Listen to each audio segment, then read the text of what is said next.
My name is Rachel, and I've spent most of my adult life trying to prove to my parents that I was worthy of love. Real love, not the transactional kind they reserved for my younger sister Ella.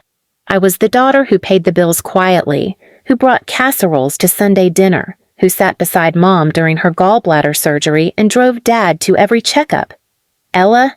She was the glittering favorite, beauty queen in high school, drama major in college, the golden girl who never paid a cent of her own rent but always seemed to get everything she wanted. I didn't mind. Not really. I had my son, Mason, my anchor. My light. He was 10 when the seizures started. The first time it happened, we were in the grocery store.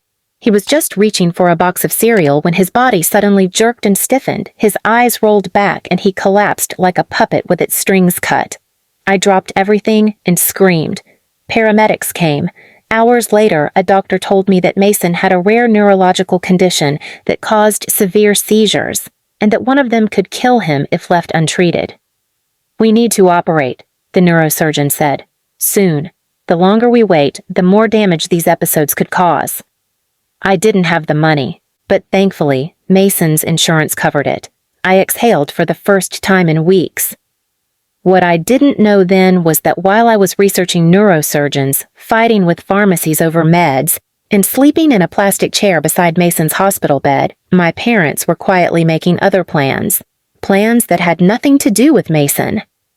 They called me in for a family talk one morning, 2 days before the scheduled operation. I arrived at their house in sweatpants, still exhausted from another seizure-filled night, clutching Mason's new EEG results like a lifeline. Dad was already seated at the kitchen table, fingers steepled. Mom poured coffee slowly. Ella was there too, dressed to the nines, as always. Her nose, already small, was bandaged. She smiled like she'd just won the lottery. "What happened to you?" I asked. "Oh," she said with a breathy laugh. "Just a little rhinoplasty, preventative. The cartilage was deviating and the bridge had a bump. Dr. Glassman is an artist." I blinked. "Glassman? That's Mason's surgeon." Ella sipped her green juice. "He does cosmetic work too. Really exclusive. Mom pulled some strings." Something inside me went still. Mom sat down. "Rachel, we need to talk about the insurance." My breath caught. Dad cleared his throat. "We canceled Mason's operation. Ella needed it more urgently." "You what?" "Don't be dramatic," Mom said. "Ella's breathing was compromised, and we've already rescheduled Mason's procedure for next quarter." "Maybe." "She could have paid out of pocket." "We didn't want to waste her savings," Dad said. "You know she's starting a wellness brand. That's her future." I stood there, stunned. "You used my son's insurance for a nose job?" "He doesn't even know what's going on," Mom said flatly. "He's young. He'll be fine." I started shaking. I couldn't believe what I was hearing. Ella shrugged. "Honestly, you should thank me. My photos are already going viral." I left without another word. My ears were ringing. I drove back to the hospital in silence, heart pounding, vision blurry. That night, Mason had another seizure. It lasted over 3 minutes. I thought I was going to lose him right there, in that sterile room under flickering lights. I called every hospital in the state, every clinic. I begged, cried. One assistant took pity on me and offered a partial payment plan, but it wasn't enough. I reached out to my parents again. I didn't want to, but I was desperate. Mom picked up. "Rachel, stop with the theatrics. Ella's healing, and we don't need you poisoning the air with your guilt trip. Why do you always make everything about you?" "You made it about you," I snapped. "You gambled with my son's life." Her voice dropped. "You need to get your emotions under control. It's embarrassing."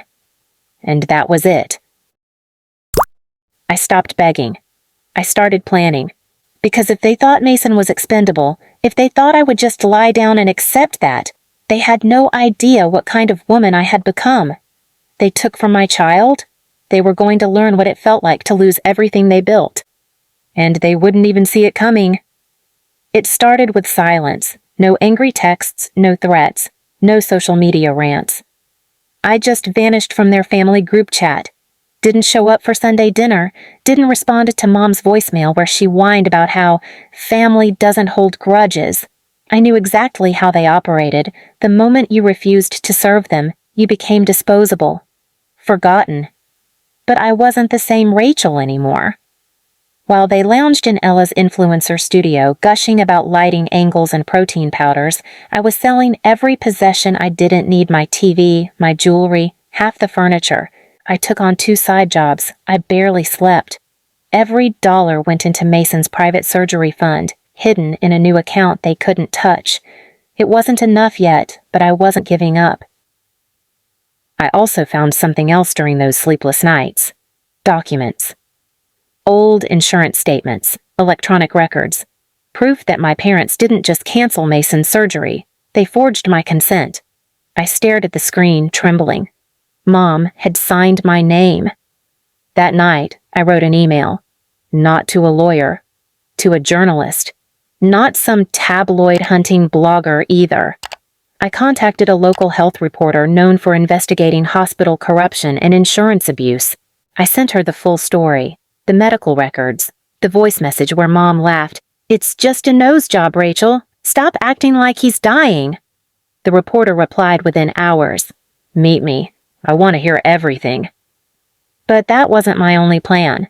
While I met with the journalist, I also connected with an old high school friend, Amara, who ran a high-end event staffing agency. She remembered Mason, and when I told her what happened, she didn't just cry. She offered me something unexpected.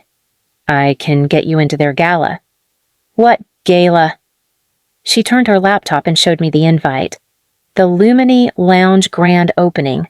My parents and Ella had become wellness investors for a luxury spa/nutrition empire launching downtown. There'd be cameras, influencers, a red carpet, and a family values speech hosted by Ella herself.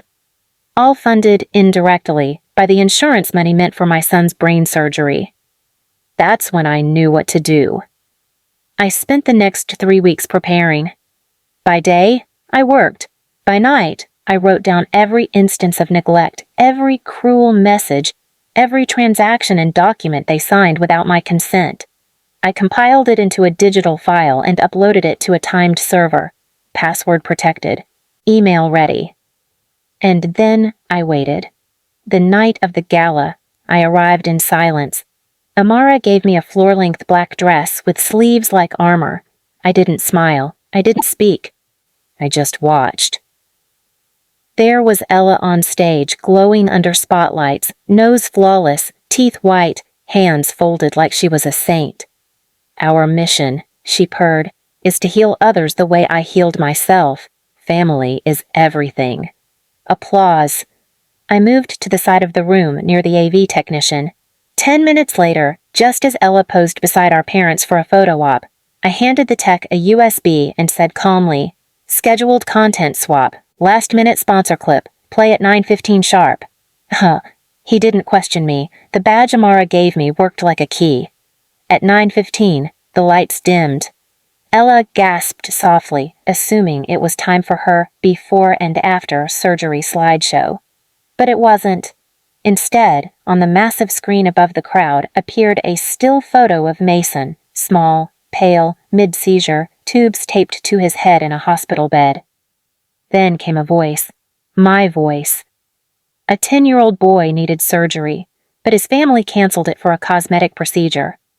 The woman in this room who boasts about healing, she stole from a child to fix her face. Gasps, phones raised, guests murmuring, my parents frozen. Then the recording, Mom's voice, laughing. "It's just a nose job, stop acting like he's dying." Silence. Then the final image, a scanned insurance document, with my forged signature. The lights came back up. Ella stood trembling. Dad's face went bloodless. Mom stammered something about hacking. It didn't matter. Security guards were already whispering, cameras were still rolling. I left through the service exit. The article dropped 2 days later, front page.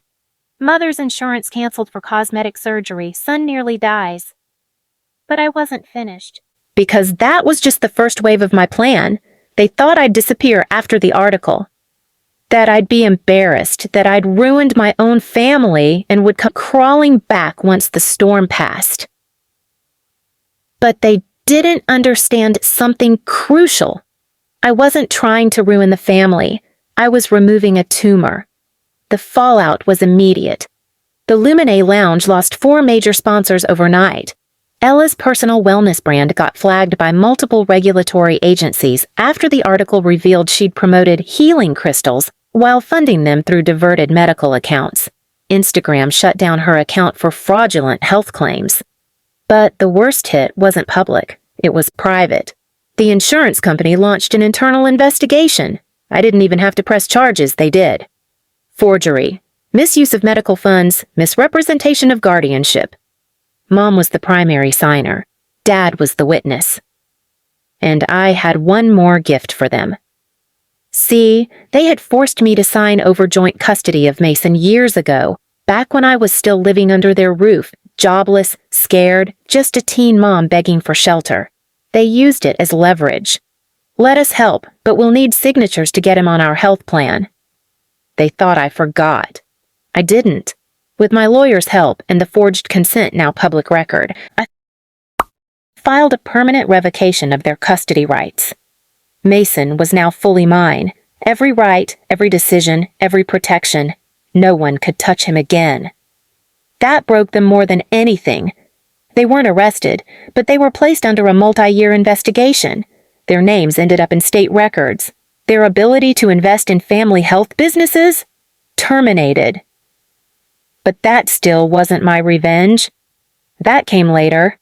Months passed. Mason finally got his surgery, thanks to a community grant sparked by the article's attention. He was healing. We were healing.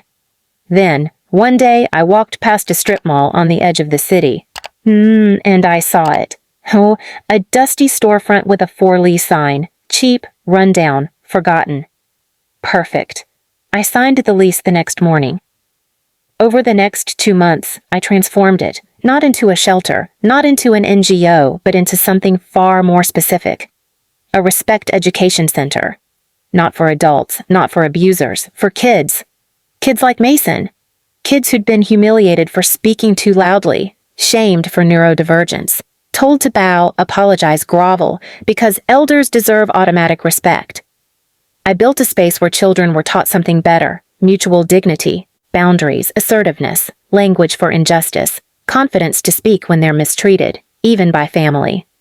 And the opening day, I sent a public invitation. To my parents, to Ella, to every person who ever said, "Don't make a scene." I knew they'd come, not to support me, but to mock. Mom wore a fake smile. Dad leaned on his cane, shaking his head like the whole thing was pitiful. I waited until they sat down. Then I walked up to the small stage in front of 12 wide-eyed kids and their guardians.